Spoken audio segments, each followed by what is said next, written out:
Takut itu nanti ada teori, sebenarnya ketakutan itu kuncinya ada pada pikiran. Akarnya rasa takut itu ada dalam pikiran kita. Takut itu kan ketika ada sesuatu yang kamu pastikan dia membahayakanmu, sehingga harus kamu hindari jauh-jauh. Kamu menganggap bahwa sesuatu itu sangat berpengaruh dalam hidupmu, bisa mengganggumu. Nah, itu kan adanya dalam pikiran. Kamu takut tidak punya uang. Kenapa? Karena menurutmu uang itu sangat penting.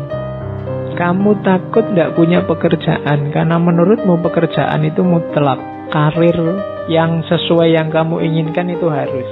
Kamu takut, apalagi macam-macam, mungkin termasuk pasangan.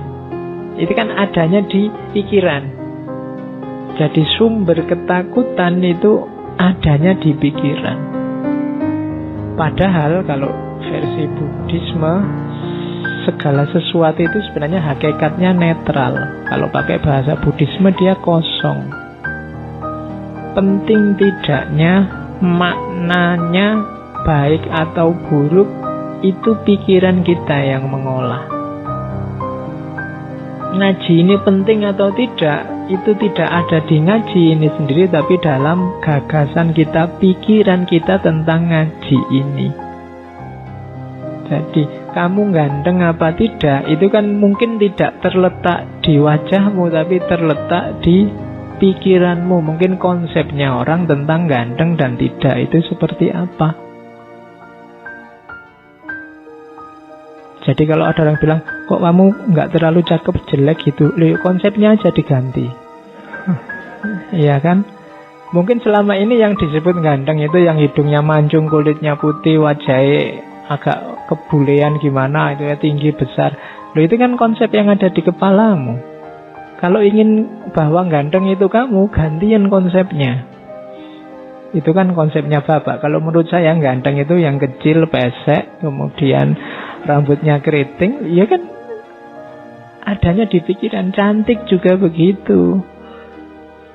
Menyenangkan atau tidak juga begitu. Bahkan penting atau tidak juga begitu. Kuncinya di pikiran.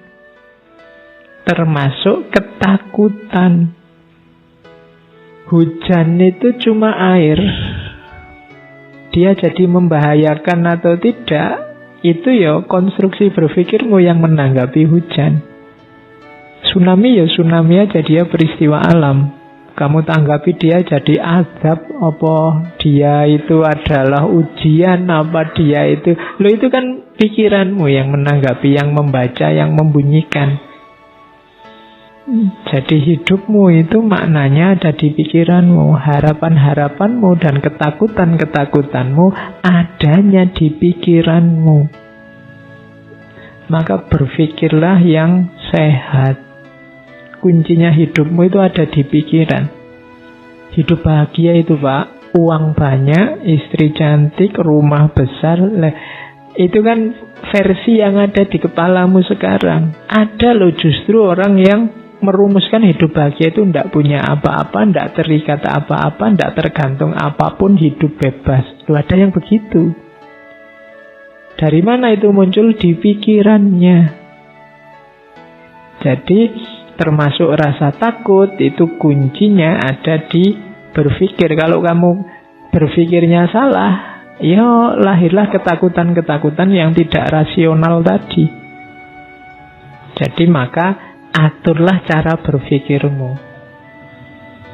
Tanggapi segalanya secara sehat. Awas keliru. Tak kasih contoh ya. Ada kisah terkenal sekali kalau di barat, namanya kisah katak kecil, Little Frog. Ini biasanya diceritakan ke anak-anak TK. Kalian tak anggap TK dulu sementara. Jadi satu ketika ada rombongan katak kecil. Hari ini kan populer sekali cebong itu ya. Cuma tadi mau tak tulis kisah cebong ngono nanti tersinggung kali ya. Oke, yo ini kakaknya cebong lah, Percil. Nah, ya. Jadi ini kisah Percil, kisah katak kecil. Jadi satu ketika ada percil, sekelompok percil yang melakukan lomba naik gedung. Nah, terus karena ini unik, ada percil yang naik gedung, terus penontonnya banyak, ingin ngerti nanti juaranya siapa. Nah, waktu hari H yang nonton banyak, supporternya banyak, teriak-teriak. Terus dimulailah lomba itu. Tapi penonton ini begitu lihat gedungnya, wah gedungnya setinggi itu, percilnya kecil-kecil, apa ya bisa nyampe puncak. Maka penontonnya ya komentari macam-macam, komentatornya banyak, wah ndak mungkin itu bisa, ndak kuat kak, wong percilnya kecil-kecil gitu, apa ya bisa. Pokoknya teriakan-teriakan itu banyak, ndak mungkin sampai puncak, ndak akan ada yang bisa mencapai puncak, sekuat apapun kata-kata itu ndak akan bisa mereka sampai ke puncak, sulit lah, mustahil lah, ndak mungkin lah, teriak-teriak gitu. Percilnya yang naik ya bener, akhirnya ada yang jatuh satu demi satu, ndak kuat, satu demi satu, ndak kuat. Hanya ada satu percil yang orang teriak apa saja nggak peduli, dia naik terus, pelan-pelan naik. Dan dialah yang juara akhirnya, percil ini. Setelah si percil ini juara, wartawan datang ngerubung. Ya, ngerubung percil ini, maunya diwawancara, gimana kok bisa menang, kiatnya apa, anunya apa. Tapi diwawancara percilnya diam aja, cuma toleh-toleh aja. Akhirnya diketahui ternyata percilnya ini tuli. Jadi dia tidak dengar. Jadi waktu orang teriak-teriak, tidak mungkin, tidak bisa, sekuat apapun tidak akan mampu, dan sebenarnya dia tidak dengar. Pokoknya dia jalan aja. Akhirnya nyampe puncak. Bandingkan dengan tadi percil yang pikirannya terganggu oleh banyak suara dari luar. Nah, ambil pelajaran sendiri dari cerita ini, bagaimana pikiranmu menentukan langkahmu. Pikiran-pikiran yang terganggu oleh macam-macam tadi, ya masuk, merasuk. Kalau isinya rusak-rusak dan jelek-jelek, ya efeknya dalam dirimu juga jelek. Maka pinter-pinterlah apa yang harus kamu masukkan, apa yang jangan masuk dalam dirimu, karena menentukan isi pikiranmu. Ketika orang banyak ngomong mustahil, ndak mungkin, wah sekuat apapun kamu ndak akan nyampe. Itu kan pelan-pelan muncul keraguan. Apa ya aku bisa, kok orang-orang bilangnya begitu, apa ya aku mampu. Akhirnya yang juara yang ndak dengar apa-apa. Nah, hari ini kan kamu dengar macam-macam, baca macam-macam, banyak, pikiranmu mesti kacau. Kamu ndak tahu mana yang baik, mana yang buruk, mana yang asli, mana yang palsu. Hari ini kenapa terlalu banyak yang masuk? Latihanlah jadi tuli sedikit-sedikit. Oke, jadi ini untuk ilustrasi bagaimana takut itu wajar, cuma takut yang sehat dan takut yang rasional, masuk akal. Takut yang sehat itu takut yang menghasilkan perjuangan, takut yang wajar menghasilkan kebaikan, itu takut yang sehat. Ada takut yang tidak sehat. Takut yang tidak sehat itu ya buahnya jelek, hasilnya rusak. Mungkin kamu keras pada orang lain, akhirnya kamu menyiksa orang lain, menyakiti orang lain gara-gara ketakutanmu. Takut jagomu kalah, terus kamu merendah-rendahkan orang lain, mencaci maki orang lain, menganggap semua yang dari yang kamu takuti itu jadi jelek dan seterusnya. Itu namanya ketakutan yang tidak sehat. Bahwa orang takut jagonya kalah itu wajar, tapi takut itu membawa kemana, itu nanti yang akan menilai apakah ketakutan itu sehat atau tidak sehat. Jadi kalian boleh takut, tapi tetap yang sehat. Takut mati menghasilkan kesadaran untuk lebih dekat sama Allah, itu kan sehat. Takut tidak eksis membuat kamu sungguh-sungguh berjuang agar diakui di tengah masyarakatmu. Itu kan takut yang sehat. Jadi usahakan kalian takut, tapi takut yang sehat, bukan takut yang tidak sehat. Yang kedua, takut yang rasional. Saya mau bantu tetangga sebelah, Pak, tapi saya takut ya, Pak. Nah, itu tidak rasional. Wong bantu orang kok takut. Jadi takutnya yang rasional. Yang tadi saya sebut, ketakutan-ketakutan dasar, itu kan masuk akal orang takut.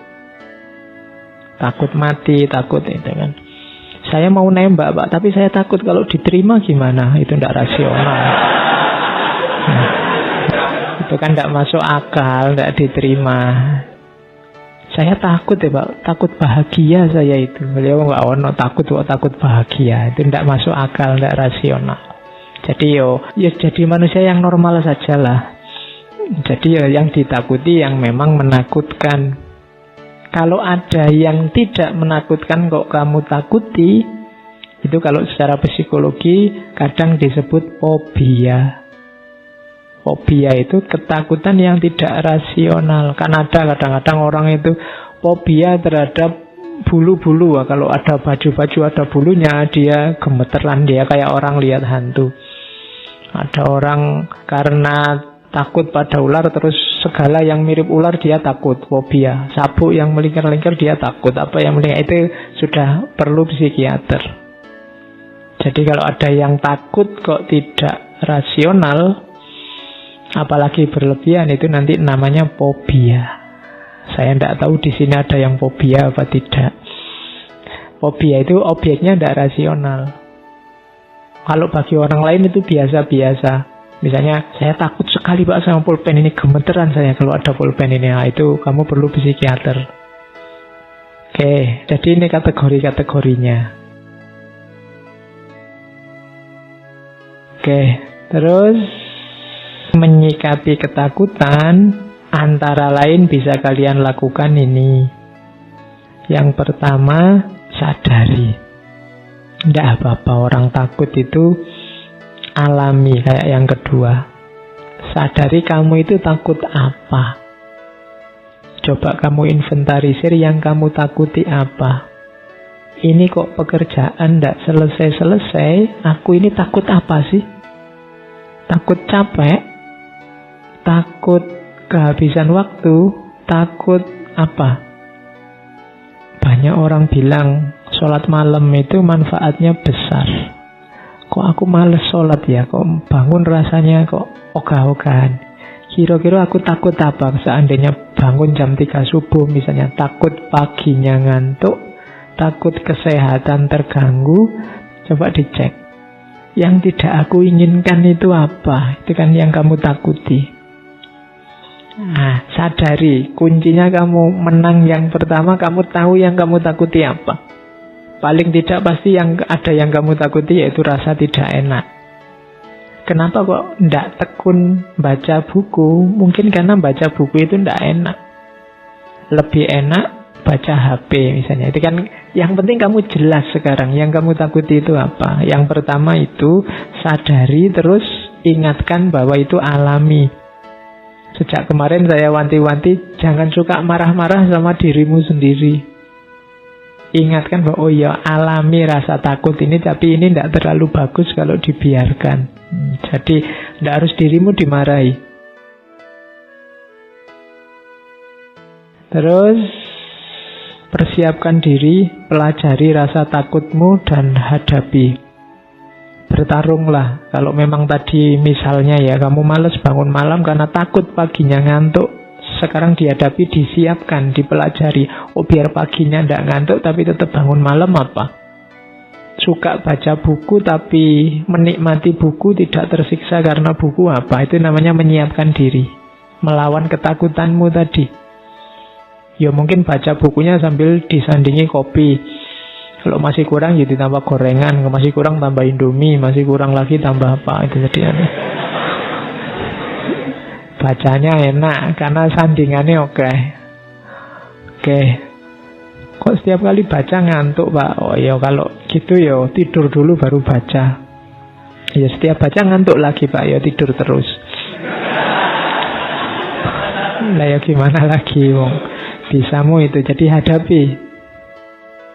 Ya kalau sudah dihadapi pasti kamu menang. Dan diingat-ingat jangan lakukan segala hal yang tidak alami. Tipuan-tipuan, manipulasi-manipulasi itu tidak alami. Kalau tidak alami biasanya nambah masalah. Misalnya tadi kamu tidak lulus Pak, ujian bolak-balik ikut ujian juga tidak lulus. Biar besok lulus aku tak nyontek, itu tidak alami, manipulasi. Bisa nambah masalah baru.